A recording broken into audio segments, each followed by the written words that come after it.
might be better.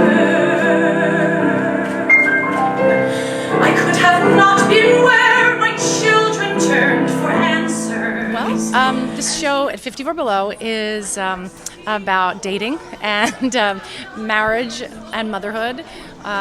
It kind of came about because I wanted to do a show here. I've been here a couple of times and had a lot of fun here. And I brought big bands and I've taken some big chances. I've even shot myself out of a rocket once singing Shaka Khan with karaoke in disco pants, I had 3 kids in preschool at the time. This is not that. I chose a show in which I sing difficult music, my director calls it a deep dive into my voice. Ted Firth is one of the masters at the piano, and we are just doing piano voice, and we have an incredibly challenging and colorful set of songs. So it's about the theme, and it's about the music, and nothing else. Love like this existed, but then you kissed me and you left, and then I knew. Frank Sinatra's looks, man, they give me a thrill. A holding hand in the movie show when all the lights are low may not seem new, but I like them. How about you?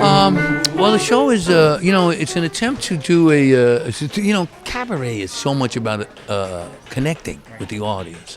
And so I was trying to write a show that is revealing of myself and some of my thinking, and also try to plug in some songs that not only are great anyway, but help move along that narrative.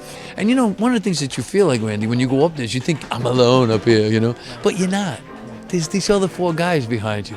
And it becomes like we really have a thing going on the stage. It really, John Otto is just one of the best musical directors around, and he wrote some beautiful arrangements for me, and it's just been so much fun to do. Would they borrow or steal? But I have you, yes I do. I have you, yes I do. What more could I ask for? Well, I'm going to tell a little bit about me. I'm going to tell you my story. I kept getting the question, who are you? Where have you been? Why haven't we known about you earlier? And it's because I've been journeying. I've been traveling a lot, and I spent most of my adult life in England in the West End. And then I took a couple years out to gig and to do jazz music, and so I've got a lot of questions to answer, and I hope to answer a few of them, and still keep a bit of mystery as well.